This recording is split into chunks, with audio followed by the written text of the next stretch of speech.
Living your best life is today's topic. Obviously, it's what defines living your best life. We all have a different feeling of it, but regardless of where you are, and especially when you live in your home country, to perhaps live your best life, or to think maybe it's a good opportunity to live your best life. There are um, pitfalls and downfalls to it.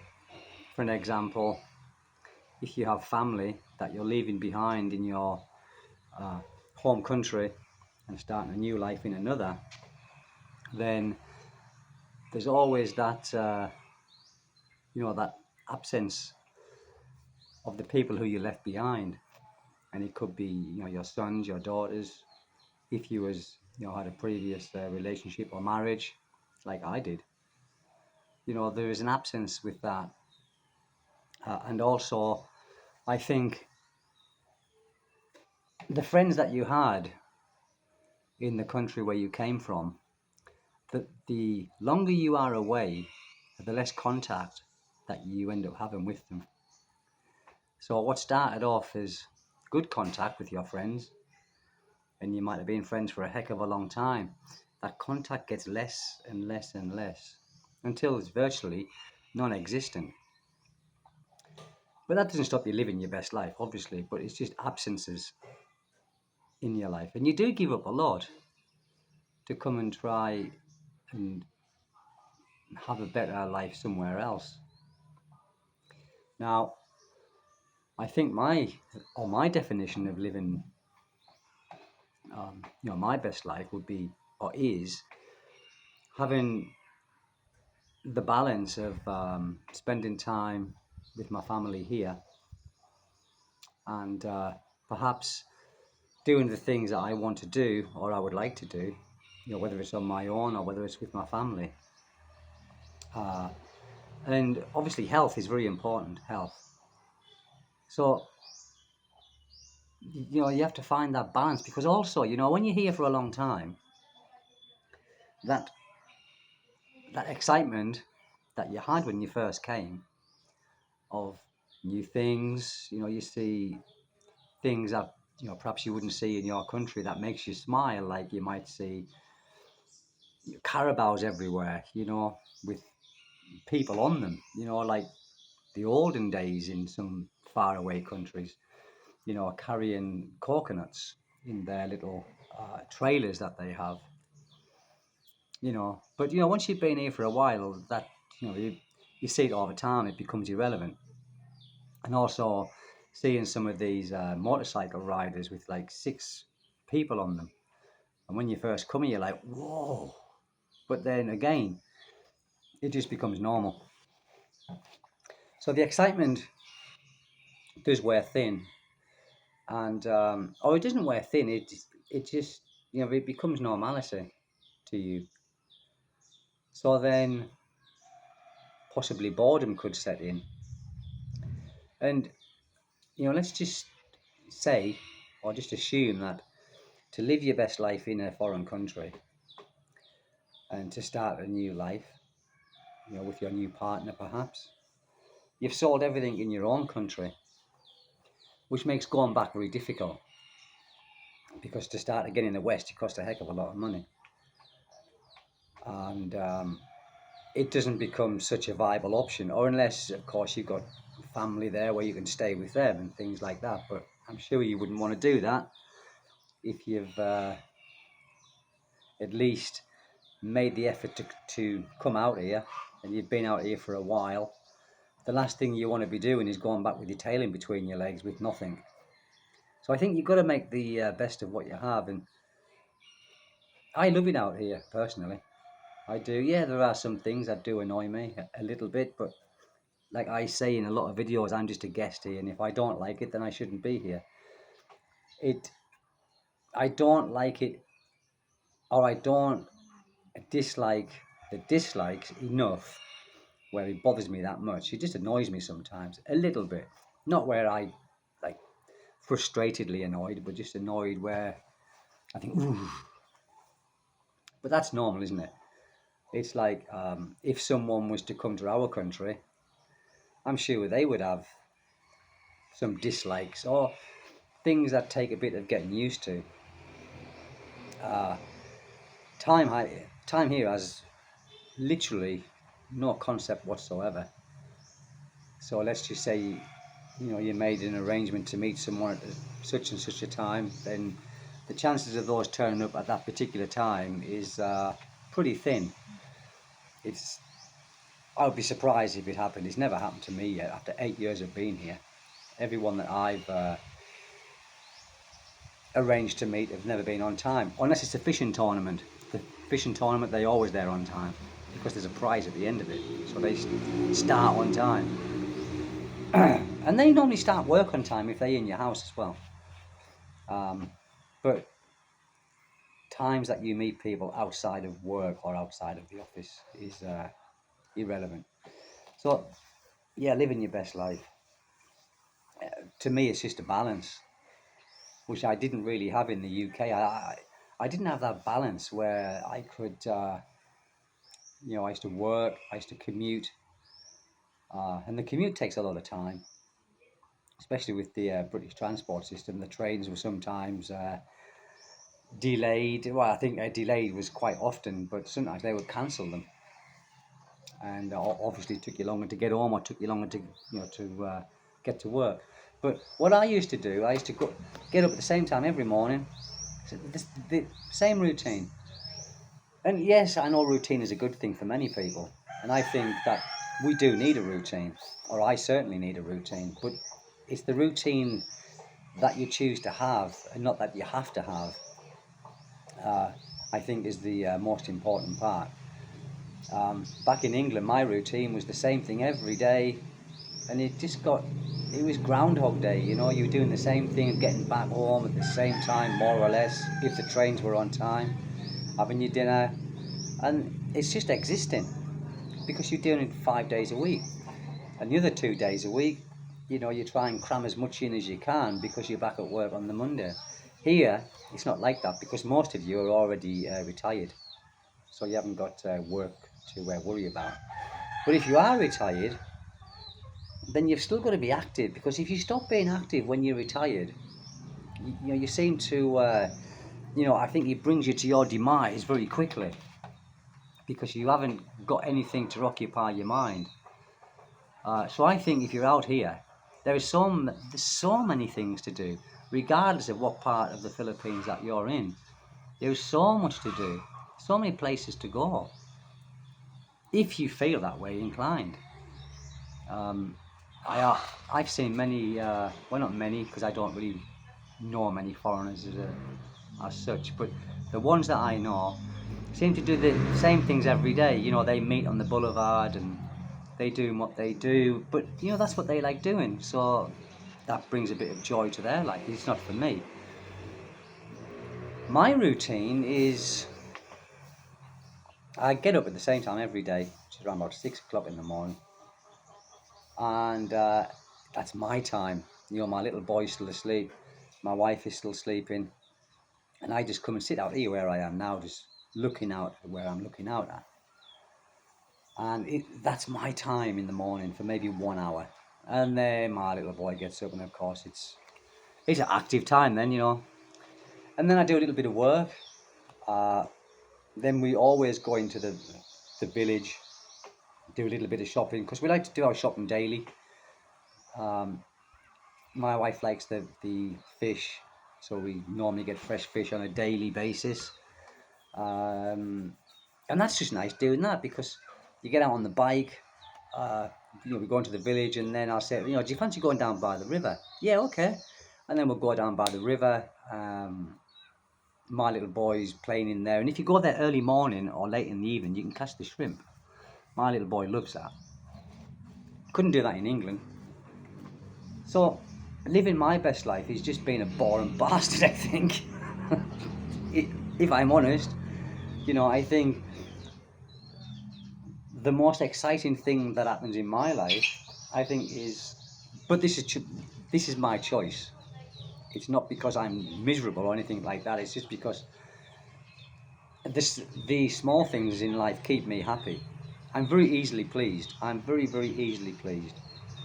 The most exciting things that happen in my life, I think, is sometimes when we go to Cebu, or I go to Sawang, which is here on the beautiful beaches, which is only 25 minutes away from my house.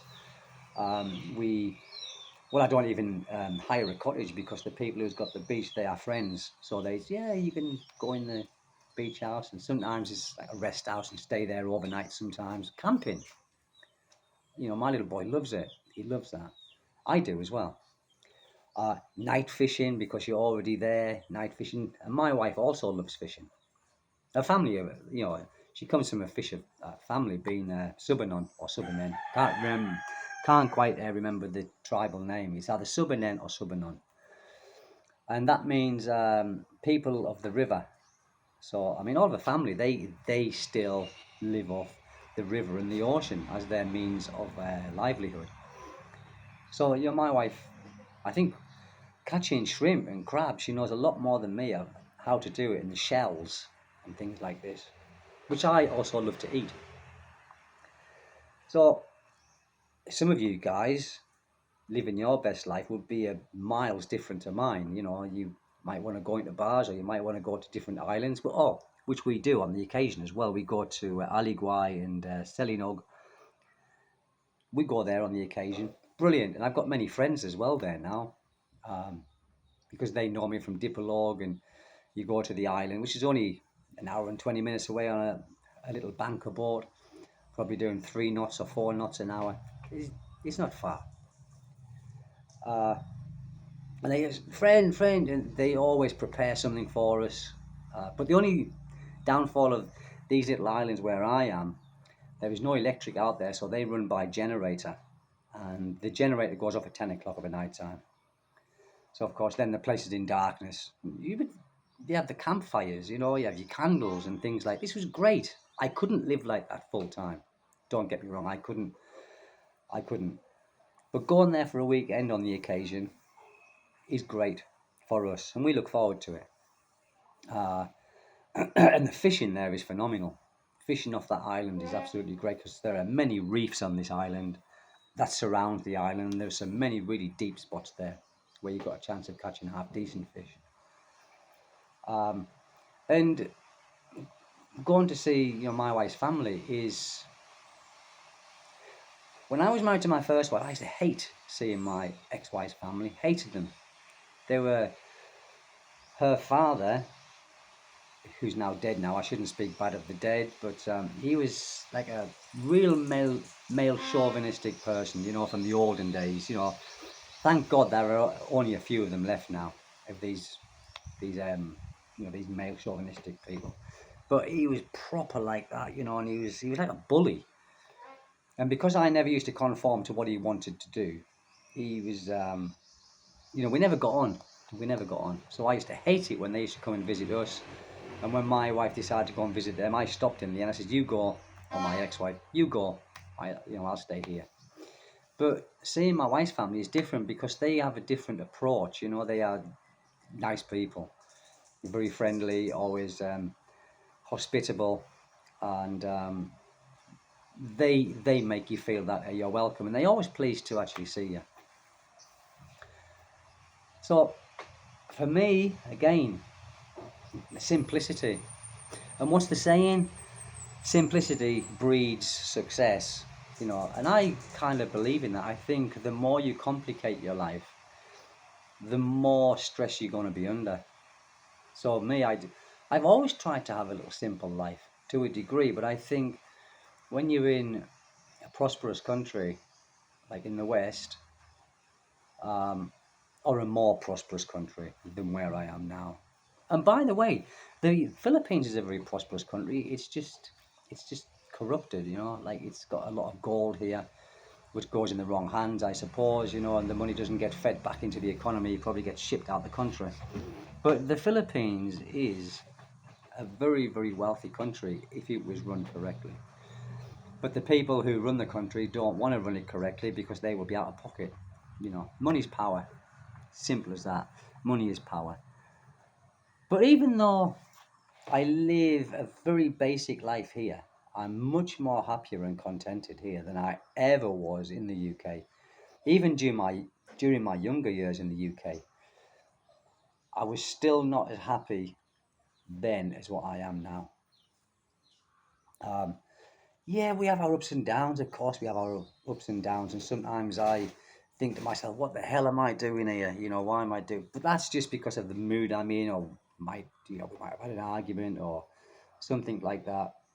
But that just passes. I think that's a natural thought, and I think many people would think that being a foreigner in another country, but that happens very rarely. But yeah, it does happen. It does. I sometimes think, oh, God Almighty. What scares me here, guys, is when you have children here and you're used to the medical service that you used to get in your home country, meaning, the England hasn't got the best health service in the world, but at least it's there, and it's there for everyone, and it's free. You can, if your son or your daughter was bad, sick. For me, I don't care. I'm an adult. My wife, I don't care so much. She's an adult. She knows I'm hurting. Well, where are you hurting here? Well, yeah, you know what's wrong. But if your child is hurting and they are young and they can't tell you what's wrong or where they're hurting, it's a worry. Well, back in the UK, you could just jump in your car, get a taxi, go straight to the hospital and have a paediatrician see your child. Job done. Here, it's not like that. It's difficult to find a paediatrician. And even in the private clinic that we sometimes go to, the paediatricians, they are not there 24/7. So that is my main worry here. If I could change anything, that would be the thing I would change, where there was good paediatricians here who are there all the time. But you can't find it, unfortunately, and that is a worry to me, a major worry to me. And I think but the Filipinos here, they don't know any different. So they kind of live with that. And many, many children out here die, guys, really, because, especially out here in the provinces, because the hospitals are too far away and the hospital fees would be quite expensive. So they try and fix their children themselves. And yes, more often than not, thank heavens, they do recover, but some don't, especially with dengue and things like that. So there is a high mortality rate amongst babies and young children here, which is very upsetting. Um, where I live here in Pinion, there is a little hospital where my wife gave birth to our son. Brilliant. It was really good. But there was one time my son wasn't very well, and he was about 8 months old, and this was going back a while. And we went there. I think it was about 3 o'clock in the morning. He had a fever. No doctors. Went in there. There was like a nurse there and there was a couple of cleaners, and went in. She said, "Yes, sir. Can I help you?" I said, "Yeah." I said, is there someone here just to check my son over? I said, he's got a bit of a fever and he's had it for a couple of days now. We just would like to get a checkup. Oh, there's no doctors here, sir. What? It's a hospital. And for the life of me, even today when I think about it, I can't understand a hospital having no doctors, because it's past their working hours. So she said, you can go to a Dapitan hospital or the hospital in Dipolog. Well, we did. We did go to the one in Dipolog, but thank heavens it wasn't an emergency. It wasn't an emergency. Let's just say my son went into convulsions, or anyone's child. There was no doctor there to help. By the time you drive in another 25 minutes to the nearest big hospital, anything can happen. Anything can happen to your kids. So there is that part of it that I wish I could change. I'm never going to be able to change it, never. But that is a major concern with kids. For adults, it's not too bad. You can go to the hospital or you can decide to stay home. It's up to you. But with kids, they can get sick very quick, and especially fevers here. It always scares me for dengue. Although people say the dengue here is a rarity in this part where I am. Is it? I don't know. But I'm still living my best life. and I wouldn't want to change anything except for that. If I wanted to change anything for a more exciting life, I would go to the city. I've got the best of both worlds. I'm out of the city, but if I want a bit of excitement, I can go into the city, which is very hot. You know, you feel the temperature change when you get into Polanco, which is Polanco Dipolo. You can feel the temperature raise as soon as you get there. And it's very hot, it's very congested, and you know, it's polluted with the exhaust gases. You can see it, guys, in the nighttime. You can see the haze, and it just sits there, you know, maybe 5 feet above the road. You can see it, and of course you're going through it. And if you wear a face mask, you take your face mask off after being in that for an hour, you can see all the dirt that you're sucking through. So we're out of that.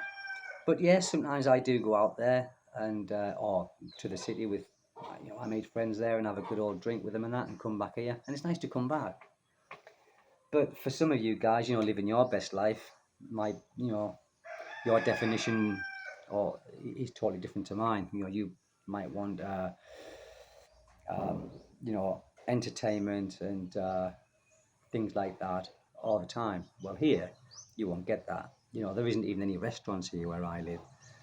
Um, the only kind of fast food you get is the street food of a night time, which I wouldn't touch.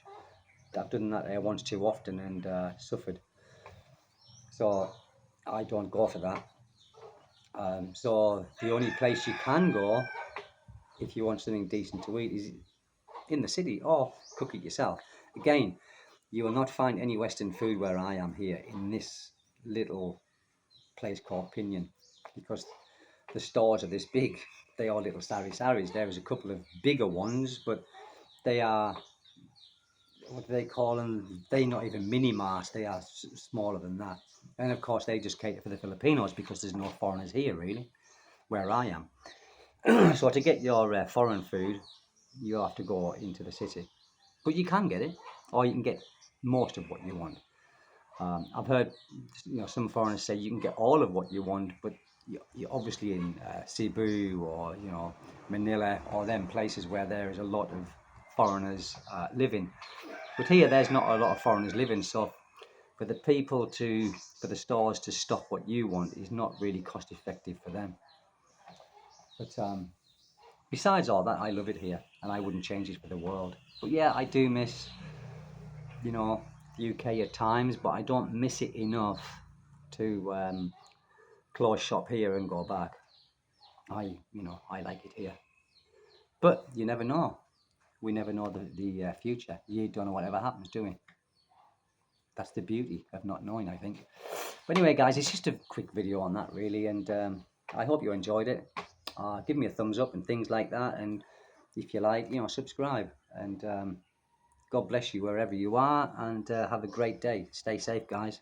Thank you.